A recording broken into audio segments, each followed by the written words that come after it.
कि इतिहास गवाह है, हमने पीठ दिखाना नहीं सीखा। अगर सामंतियों का दिमाग खराब हो तो लाइन खींच के मुकाबला कर ले, अगर औकात में बता दी तो फिर बताना। हम तो सिर्फ संविधान को मानते हैं, वरना हमारे लोगों पे माताओं बहनों की तो दूर की बात है, अगर हमारे बुजुर्गों की पगड़ी के साथ भी कोई खिलवाड़ करने का काम करेगा तो छठी का दूध याद दिला देंगे।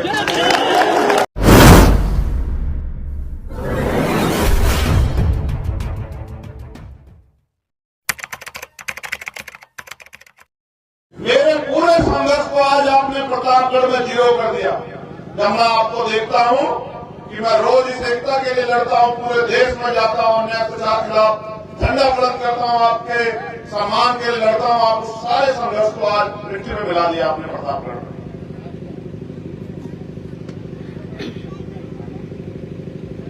मैं अपना दर्द आपसे नहीं कहूं तो किससे कहूं बताओ।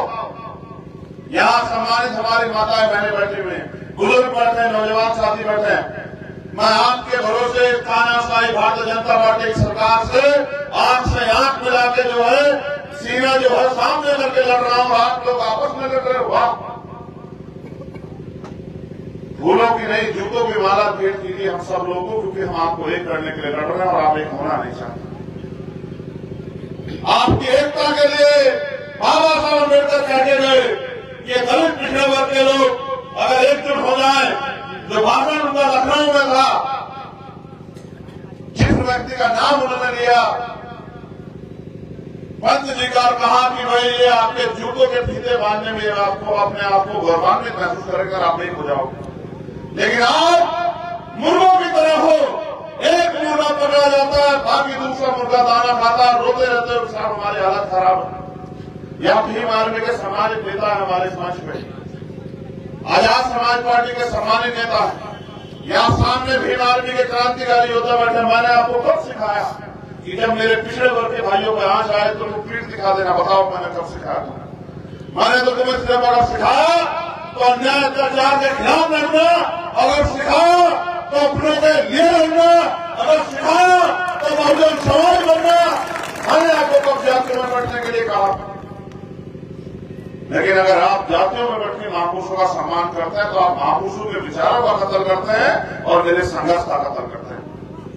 और जब आप मेरे संघर्ष का कत्ल करते हैं तो मुझे दुख कि मैं अपने लोगों को समझाने में कामयाब नहीं हो पा रहा।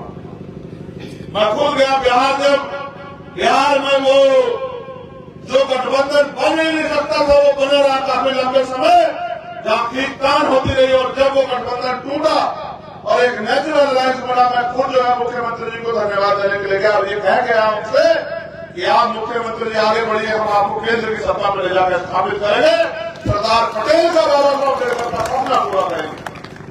और पूरे देश में हमारा संगठन है, और आप जानते हैं तमाम लोग जो साथी मुझे देखते हैं, भीम आर्मी आजाद समाज पार्टी के काम को देखते हैं कि हम यहाँ राजनीतिक विरासत अपने माथे पर सजाने के लिए, देश को बचाने, भारतीय संविधान को मजबूत बनाने, अपने उसको लागू कराने की लड़ाई को लड़ रहे हैं। जिनका राज होता है वो जातिगत जनगणना के लिए सम्मेलन नहीं करते। इस देश में हमारा राज नहीं, वोट हमारी है। हमारे महापुरुष कह गए कि वोट हमारा, राज तुम्हारा नहीं चलेगा, नहीं चलेगा।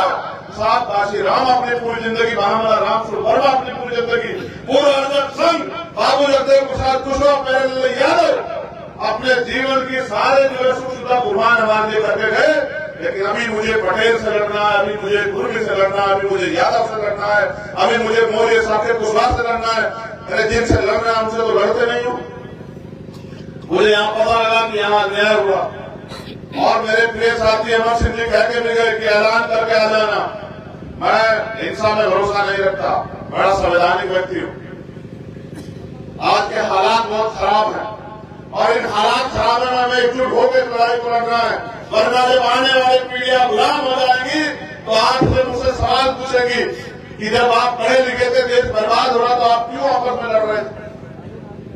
मैं अमर सिंह जी की बात को आगे बढ़ाते हुए कहना चाहता हूं, आर.एस. पटेल जी यहां बैठे हैं, कि इतिहास गवाह है, हमने पीठ दिखाना नहीं सीखा।